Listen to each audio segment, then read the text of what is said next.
Nakikita nga natin ngayon ang mga nangyayaring kaguluhan o digmaan sa iba't ibang panig ng mundo, gaya ng sa kasalukuyan, ang Iran versus Israel and US. At karaniwan na kapag nakakakita ang mga tao ng ganitong mga pangyayari sa mundo, kaagad inuugnay nila ito sa napakalapit na daw na pagbabalik ng Panginoon. Walang basihan ito. Ngayon, kung walang basihan ito, lalong walang basihan kung ang pag-uusapan ay ang mismong araw ng Panginoon at iyon ay sa pangalawang pagkakataon.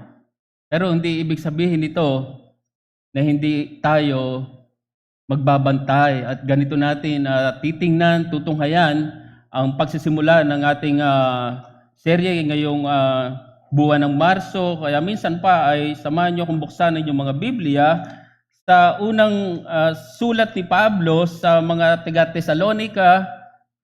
Tayo ay tutunghay sa ika-5 kabanata nito, first letter of Paul to the Thessalonians, chapter 5. Ang atin lamang pong tutunghayan o teksto ngayong umaga ay mula talatang 1 hanggang 3. Unang mga taga-Tesalonica, 5, 1 hanggang 3. Ito po ang sinasabi ng salita ng Diyos. Mga kapatid, tungkol sa araw at mga panahon, hindi na kailangang mayroong isulat pa sa inyo, sapagkat kayo rin ang lubos na nakakaalam na ang araw ng Panginoon ay darating na gaya ng magnanakaw sa gabi. Kapag sinasabi nila kapayapaan at katiwasayan, kaagad darating sa kanila ang biglang pagkawasak na gaya ng pagdaramdam sa panganganak ng babaeng nagdadalang tao at walang makakatakas. Kung paano sa ating nakaraang mensahe ay hindi naunawaan ng mga mananampalataya dito sa Tesalonica ang mangyayari o kahihinatnan ng kanilang mga namatay na inilarawan ni Pablo na mga natutulog, dito sa ating teksto na may kinalaman naman sa oras at mga panahon patungkol sa araw ng Panginoon, hindi na raw kailangang may isulat pa sa kanila sa bagay na ito. Ibig sabihin ay naunawaan nila ito ng lubos.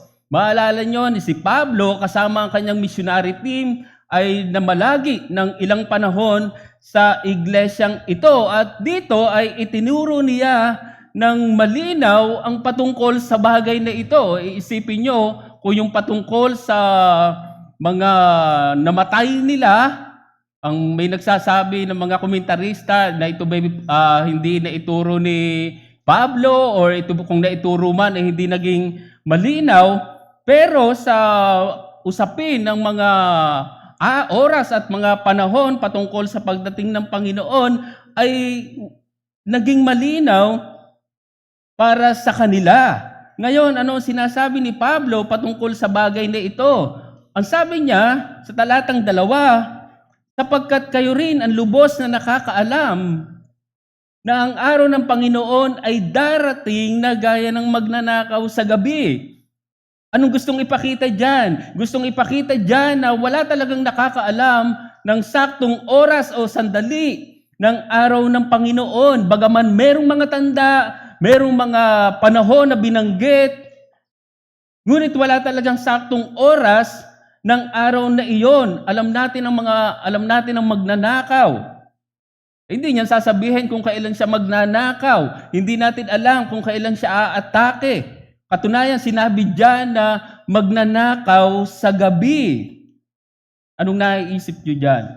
Ibig sabihin, naunawaan ni Pablo ang turo mismo ng Panginoong Hesukristo patungkol sa bagay na ito. Alam natin ang naging pagtuturo ng Panginoong Hesukristo patungkol sa kanya mismong pagdating. Ito ay inihalintulad mismo ng Panginoong Hesus sa magnanakaw sa gabi. Ay, muli, gusto ipakita dyan na wala talagang nakakaalam ng mga sandaling ito, posibleng sa kahimbingan mo ng tulog.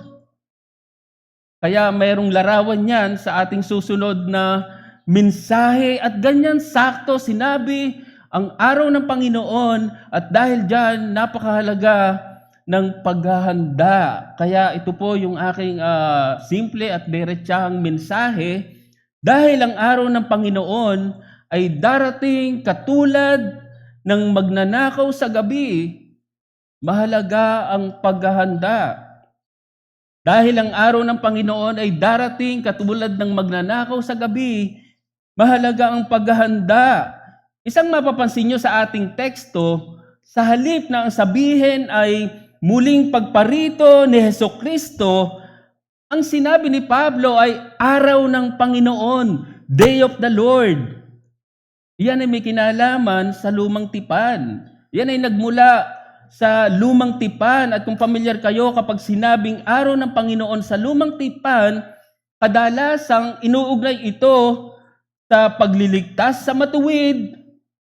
Ngunit gayon din paghahatol sa masama, paghahatol sa liko. Binanggit yan sa Joel chapter 2 verse 31, Amos chapter 5 verse 18, Balakay chapter 4 verse 5. At may larawan ito sa unang pagdating ng Panginoong Hesukristo dito sa lupa. Maalala nyo nung unang dumating sa Hesukristo sa lupa, the first advent of Jesus Christ, itinatag niya ang kanyang kaharian. In-inaugurate niya ito. So in a sense, nag-umpisa na ang kanyang pagliligtas at paghahatol sa kanya pa lamang pagdating. At totoo yan, pero ang climax o ang kalubusan ng mga bagay na ito ay sa kanyang muling pagparito. Pamilyar tayo sa tinatawag na already and not yet. Bagaman nararanas o tayo ay nasa kaligtasan na, tayo ay mga ligtas na, pero alam natin na wala pa yun sa kalubusan at ito'y lulubusin ng Panginoon. Kasama rin ang paghahatol sa masama sa kanyang muling pagparito sa araw mismo ng Panginoon. Ngayon, dahil ang araw ng Panginoon ay katulad ng magnanakaw sa gabi, bakit napakahalaga ng paghahanda? Yan yung simpleng tanong sa ating lahat, sa bawat isa, sa mga mananampalataya man o hindi. Una, merong hindi totoong katiyakan na iniisip ang tao. Merong hindi totoong katiyakan o kumpiyansa na iniisip ang tao, sa halip, merong tiyak na kapahamakan na darating sa tao.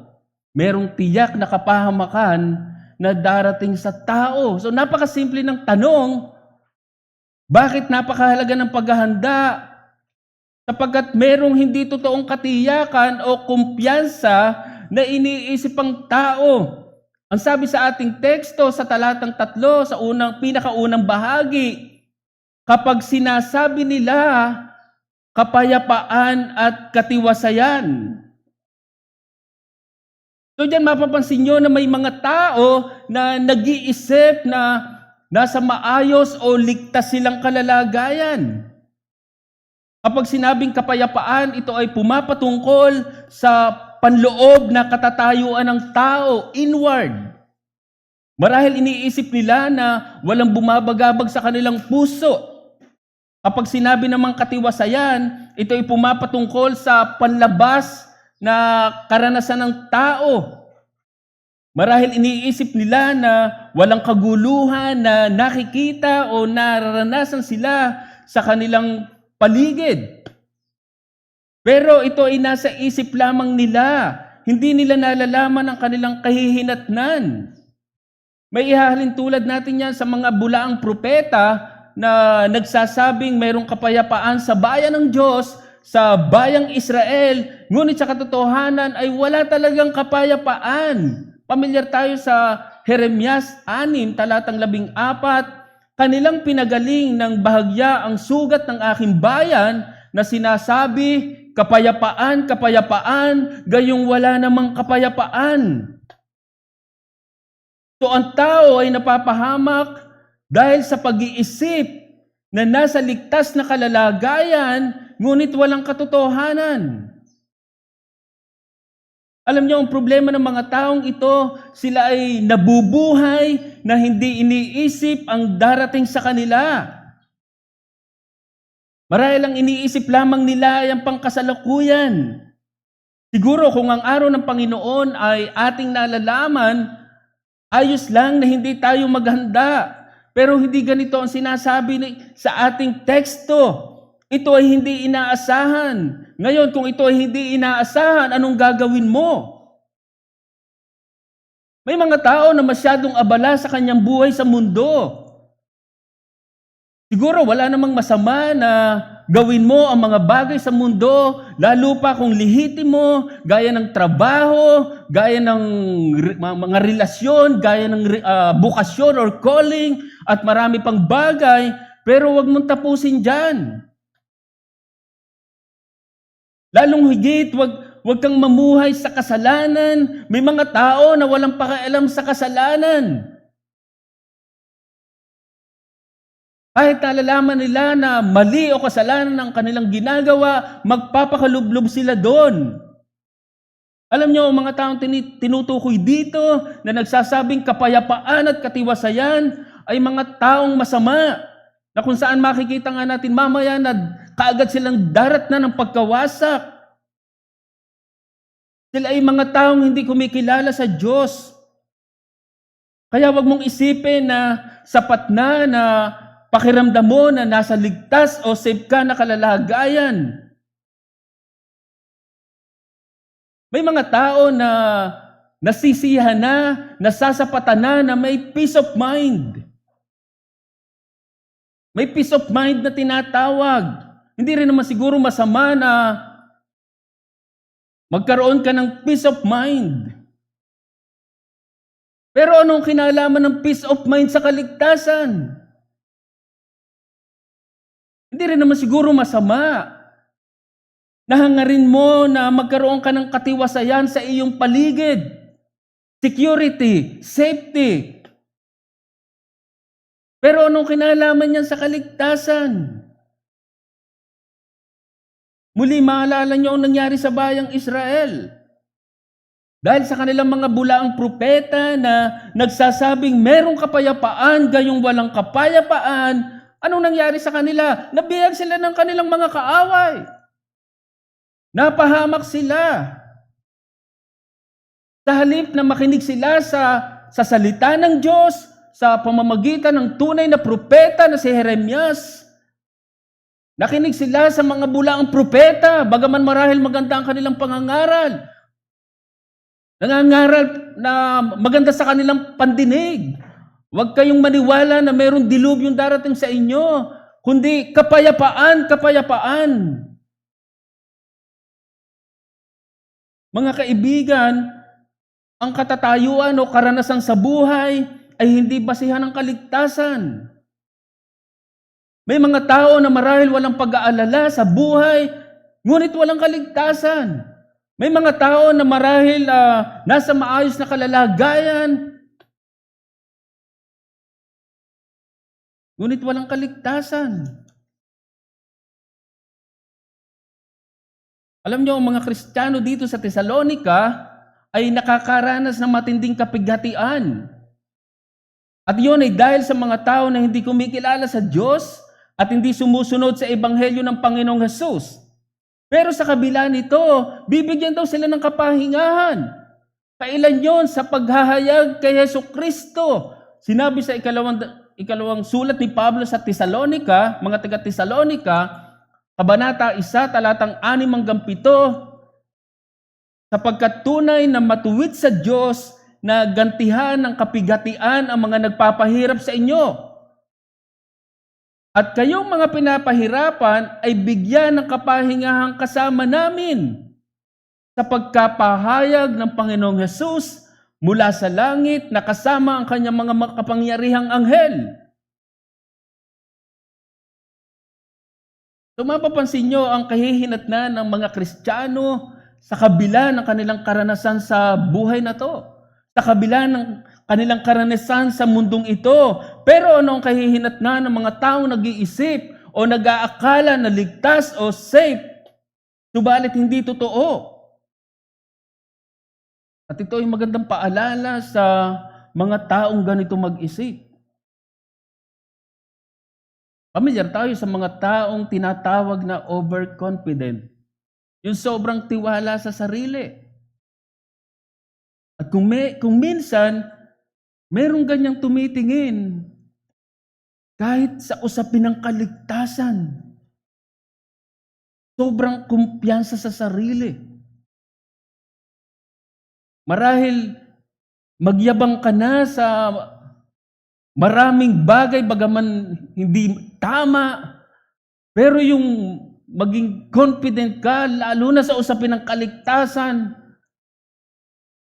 sobrang napaka-delikado. Ang hamon ko ay dahil merong hindi totoong katiyakan o kumpiyansa, matuto kang maghanda. Maalala niyo yung talinghaga sa patungkol sa 10 dalaga sa Mateo 25?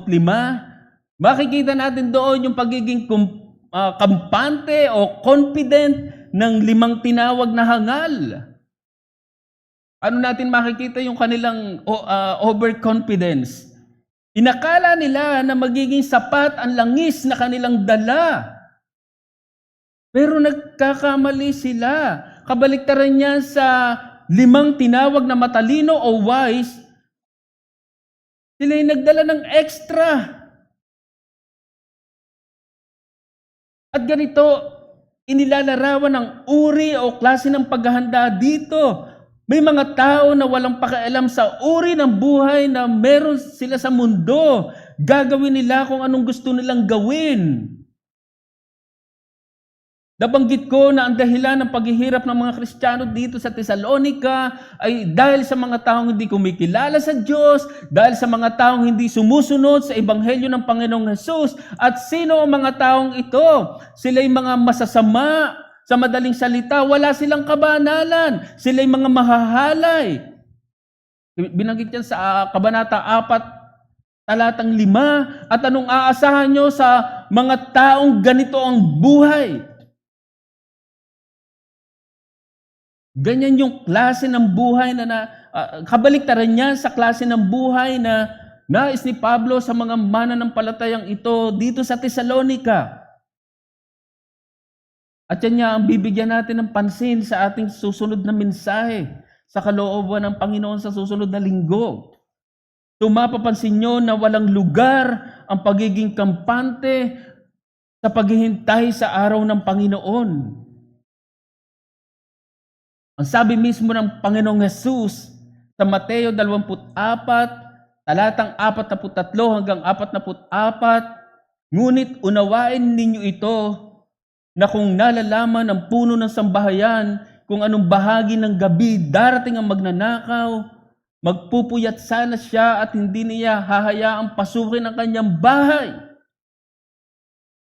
Kaya maging handa rin naman kayo sapagkat ang anak ng tao ay darating sa oras na hindi ninyo inaasahan. Ang sabi ni Juan sa Revelation chapter 16 verse 15, masdan ninyo. Ang Panginoong Hesus na nagsasalita, ako'y dumarating na gaya ng magnanakaw.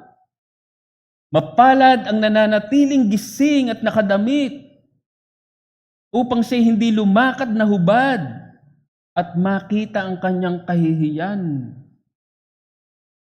So mapapansin nyo kung gaano kahalaga ang paghahanda sa araw ng Panginoon. Noon pong inihula na muli na daw babalik ang Panginoon noong taong 2000, year 2000, tinawag na Y2K, marahil hindi lingid sa inyo na madaming mga iglesia noon ang nag-imbak ng kanilang mga pagkain at pumunta sa mga inaakala nilang ligtas na lugar.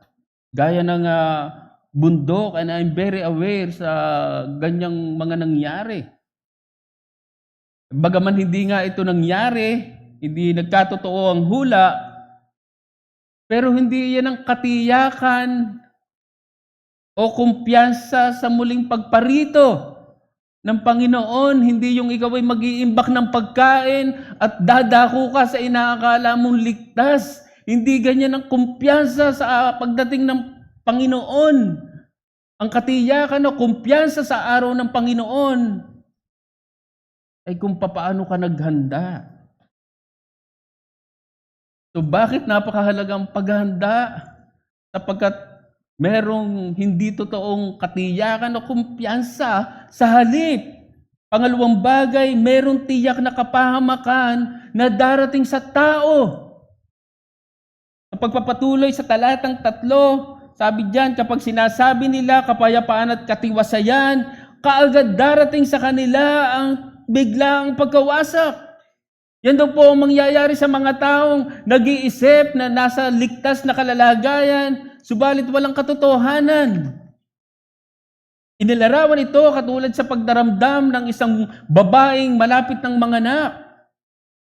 Hindi man ako babae, subalit nauunawaan ko yung ganitong katotohanan sa kanila na kapag ang isang babae nagdadalang tao at malapit ng manganak, biglang nararamdaman niya ang sakit. Yan ang tinatawag na pagli-labor, pero ang pinaka pagdidiin dito, bagaman biglang dumadating yung sakit, subalit ang mas binibigyan ng diin dito, merong sakit na darating sa isang malapit na manganak na babae. Yun ang bigyan natin ng pansin, yung pain. At napakaraming bahagi sa banal na kasulatan ng ganyang paglalarawan patungkol sa hatol ng Diyos. Isaias 13, talatang 6, Kabanata 8, talatang 21, at marami pang mga talata sa Biblia, Jeremias 4, talatang 31. At para bigyan pa yan ng diin, sinabi ni Pablo, at hindi sila makakatakas. And they will not escape. Ipinapakita dyan ang tiyak na kapahamakan na darating sa tao. Kung paanong tiyak, bigla, yung sakit na darating sa isang babaeng malapit na mga anak, ganito ang mangyayari at hindi sila makakatakas. Ganyang kabigat ang pwedeng maranasan ng isang tao. Ngayon, bakit merong tiyak na kapahamakan na darating sa tao? Muli, sapagkat hindi sila naghanda. So, merong tiyak na kapahamakan na darating sa tao dahil sa kawalan ng paghahanda sa araw ng Panginoon. At gusto kong maunawaan natin kung anong klaseng pagkawasak o kapahamakan ang binabanggit dito. Hindi ito katulad ng iniisip ng iba na ikaw ay maglalaho. Yung binanggit ko nung isang linggo na tinatawag na annihilationism. Hindi ganon. Ito ay lubusang pagkawalay sa presensya ng Diyos. 2 Tesalonica, Kabanata 1, talatang 9, ay isipin nyo ang larawan ng lubusang pagkawalay sa presensya ng Diyos. Nabanggit ko nung isang linggo na marahil ngayon ay nararanasan mo pa ang presensya ng Diyos.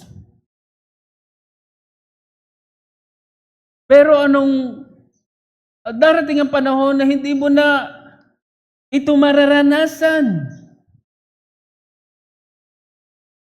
Kaya gusto kong tawagin ng pansin ng bawat isa na nararito. Gusto kong sabihin sa inyo na ngayon ay nararanasan nyo pa ang presensya ng Diyos. Nararanasan nyo pa ang kabutihan ng Diyos. Hindi nyo po ba nararanasan yung kabutihan ng Diyos? Kahit sa masama, pumapatak ang ulan. Kahit sa masama, sumisikat ang araw. Yan ay larawan na mayroon pa rin presensya ng Diyos. Yan ay larawan na nararanasan mo pa rin ang kabutihan ng Diyos. Pero darating ang panahon na mawawala ito. At anong larawan ito? Pansinin niyo muli ang sinabi sa ikalawang Tesalonica, Kabanata 1, talatang 9, ang mga ito'y tatanggap ng kaparusahang walang hanggang pagkapuksa at palalayasin sa harapan ng Panginoon at mula sa kaluwalhatian ng kanyang kalakasan. Kung papaanong ang mga mananampalataya ay bibigyan daw ng kapahingahan, yan ang binanggit sa Kabanata 1 ng ikalawang Tesalonica, talatang 7, walang hanggang kaparusahan ang naghihintay naman sa mga taong ito. Mapapansin nyo yung kabaliktaran, yung contrast. At gusto kong sabihin, conscious or nalalaman o nararamdaman ng mga taong ito ang pagpaparusa sa kanila ng Diyos. Hindi ito yung klase ng pagpaparusa na parang hindi mo nalalaman, na parang hindi mo nararamdaman. Mahirap itong isipin, pero ito yung katotohanan. At ito nga ang hindi matanggap ng mga taong hindi naniniwala sa lubusang pagkawasak ng Diyos sa mga taong ito. Nabanggit ko na ng 1 linggo, para sa kanila ito ay taliwas sa katangian ng Diyos, gaya ng ang Diyos ay pag-ibig. Paano magagawa ng isang Diyos na mapagmahal, Diyos na manglilikha, na puksain ang mga taong ito? Nilikha pa rin sila, ganyan ang kanilang mga pangangatwiran. Bagaman naniniwala sila na dapat daw pa rin parusahan ng mga taong ito dahil sila ay masama, pero may hangganan. Darating ang panahon na maglalaho sila. Ganyan nila ininterpret ang salitang pagpuksa o pagkawasak, maa-annihilate. Pero hindi ba karapat-dapat ang mga taong ito sa lubusang pagkawasak ng Diyos? Sila yung mga taong hindi kumikilala sa Diyos. Sila yung mga taong hindi sumusunod sa Ebanghelyo ng Panginoong Hesus. Ganyan sila inilarawan sa ikalawang Tesalonica, Kabanata 1, talatang 8. Ngayon, kung sila yung mga taong hindi kumikilala sa Diyos, at mga taong hindi sumusunod sa Ebanghelyo ng Panginoong Hesus, hindi ba sila karapat-dapat na lubusang puksain ng Diyos? Kaya nais kong tawagin ang pansin ng mga taong hindi kumikilala sa Diyos, sa mga kasama namin ngayon na nasa bulwagang ito. Marahil kilala niyo ang inyong sarili sa inyo ng mga kasama namin ngayon online. Huwag niyong isipin na napakalupit ng Diyos. Naggaya ng akusa ng iba. Huwag niyong isipin na ang Diyos ay hindi mahabagin, hindi yan totoo. Kaya lamang pwedeng maranasan ng tao ang pagpaparusa, pagpuksa ng Diyos dahil hindi sila nanampalataya kay Jesucristo. Pansinin niyo ang sinabi sa ikalawang Tesalonica, Kabanata 2, talatang 12. Ang pagdating ng taong makasalanan ay ayon sa paggawa ni Satanas na may buong kapangyarihan at mga tanda at mga mapanlinlang na kababalaghan at may lahat ng mapandayang kasamaan para sa mga napapahamak. Pansinin niyo po ito. Sapagkat tumanggi silang ibigin ang katotohanan upang sila'y maligtas. At dahil dito'y pinapadalhan sila ng Diyos ng makapangyarihang pagkalinlang upang maniwala sila sa kasinungalingan, upang mahatulan silang lahat na hindi sumasampalataya sa katotohanan. Sa halip, anong kanilang ginawa? Nalugod sa kalikuan. So mapapansin nyo, kaya lamang hindi mararanasan ng taong kaligtasan sa ibang pangungusap, kaya lamang pwedeng maranasan ng tao ang pagkapuksa ng Diyos Yun ay dahil sa hindi pagsampalataya sa katotohanan. Hindi pagsampalataya kay Jesucristo. Hindi pinag-uusapan dito yung pagiging masama ng tao. Ang pinag-uusapan dito ay yung hindi mo pagsampalataya sa ebanghelyo ng Panginoong Jesucristo. Sa ebanghelyo na marahil ay naririnig mo ngayon. Siguro kung ikaw ay nasa gitna ng gyera,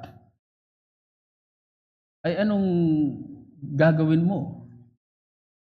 Ano yung magiging parang natural instinct mo? Nasa gitna ka ng gyera na alam mong mapapahama ka. Marahil ang natural instinct dyan ay aalis ka sa lugar na yon. Tatakas ka. At sana ganyan mo tingnan sa usapin ng kaligtasan. Ang hamon ko ay dahil mayroong tiyak na kapahamakan na darating sa tao sa araw ng Panginoon, sumampalataya ka kay Jesucristo. Totoo na mayroong kapahamakan na darating sa tao sa araw ng Panginoon. Kung lulubusin niya ang kaligtasan ng mga mananampalataya, ay mayroon ding paglubos, mayroon ding kapahamakan na darating sa mga hindi mga mananampalataya. Subalit ito nga ay para lamang sa mga hindi sumasampalataya kay Kristo. Ito ay para lamang sa mga hindi naghanda sa kanyang araw. At ang napakagandang paghahanda sa araw ng Panginoon ay ang pagsampalataya sa Kanya. Alam niyo kung paano ang mga mananampalataya ay pinaghahanda sa araw ng Panginoon, lalo na ang mga hindi mananampalataya. Pansinin niyo ang mismong sinabi ng Panginoong Hesus sa Kanyang mga alagad bilang paghahanda sa kanila sa araw ng Panginoon. Sabi sa Lucas 21, talatang 34 hanggang 36, subalit mag-ingat kayo sa inyong sarili, baka magumo ng inyong mga puso sa katakawan at kalasingan at sa mga alalahanin ukol sa buhay na ito, at biglang dumating ang araw na yon na parang bitag. Sapagkat ito ay darating sa lahat ng nabubuhay sa ibabaw ng lupa. Subalit maging handa kayo sa bawat panahon na nananalangin, magkaroon kayo ng lakas upang makatakas sa lahat ng mga bagay na ito na mangyayari at upang makatayo kayo sa harapan ng anak ng tao. Mapapansin nyo yung pagpapaalala sa mga alagad, sa mga mananampalataya na mismo. Ay kung ganyan ang pagpapaalala sa mga mananampalataya na, gaano pa sa mga hindi mananampalataya? Anong inaasahan nyo? Alam nyo kung natuloy yung sinabing darating na muli ang Panginoon noong year 2000, ang natitiyak ko doon na maliligtas ay walang iba kundi ang mga mananampalataya. Walang duda doon. Subalit ako'y nakatitiyak din na merong mapapahamak kung dumating yung o kung nangyari yung araw na yon. At sino yung tiyak na mapapahamak? Ang mga hindi sumampalataya, ang mga hindi mga mananampalataya. Kaya sana ay sumampalataya kayo kay Jesucristo. Ito yung aking ulit-muli ay apila sa bawat isa na narito at sa himno na ating aawitin bilang tugon ay ipinapakita kung gaano katamis ang maglagak ng pagtitiwala sa Panginoong Hesukristo. Ang sabi sa ikalawang talata, kay Jesus nang magtiwala sa sala ay lumaya, sa kanyang dugong nabuhos, kaligtasan ko'y lubos. Awitin po natin bilang tugon kay tamis na magtiwala. Nagpapasalamat sa iyo muli sa mga oras na to, sa iyong mga salita na aming natunghayan. Nakita namin, Panginoon, kung gaano kahalaga ang paghahanda sa aming mga buhay sa iyong araw, sa iyong muling pagparito. Kita namin, Panginoon, na ito ay walang nakakaalam. Di namin inaasahan ang oras na yon, Panginoon, kaya kami ay tinuturuan nyo na maging mabuti at matalinong maghanda sa oras na yon. Salamat, O Diyos, dahil kami ay patuloy na napapaalalahanan ng iyong salita, sapagkat kung minsan ay kami ay nasasapatan na, nakakampante sa aming mga buhay dito sa mundo. Hindi na namin nakita ang mga bagay na nararapat naming gawin, lalo pa kami na yung mga anak. O Diyos, nawa ay patuloy na magpaalala ang iyong salita para sa aming kapakanan, para sa aming kabutihan. Nawa ay patawarin niyo kami na kung minsan ay nadoon ang paghahambog sa aming mga puso na kami ay nasa ligtas ng kalalagayan. Panginoon, naway mahabag ka sa amin, tulungan niyo kami na iyong mga anak. At kami nagsusumamo din sa aming mga kasama ngayong umaga, sa aming mga mahal sa buhay, sa aming mga bisita na lagi naming nakakasama. Nagpapasalamat kami sa kanilang buhay. Ngunit, O Diyos, nawa ay makita nila ang arimarim-marim na kanilang kahihinatnan. Kung dumating ang araw ng Panginoon, sila'y walang pagkilala sa iyo. Kaya, O Diyos, nawa ay gamitin niyo yung mga salita. Tulungan niyo sila gaya ng aming inawit. Bigyan niyo sila ng biyaya na maglagak ng pagtitiwala sa iyo, Panginoon. O Diyos, salamat at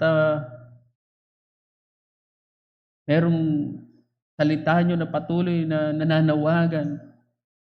Patuloy na nagpapakita ng iyong biyaya at habag sa mga tao sa kabila ng kanilang marahil patuloy na pagtanggi sa iyo. Ngunit, O Diyos, salamat minsan pa sa pagkakataon na to na narinig nila ang iyong salita at nawa magligtas ka kahit sa mga sandaling ito. Pinupuri ka namin, aming Ama, at ito po ang aming panalangin sa pangalan ng aming Panginoong Hesus. Amen.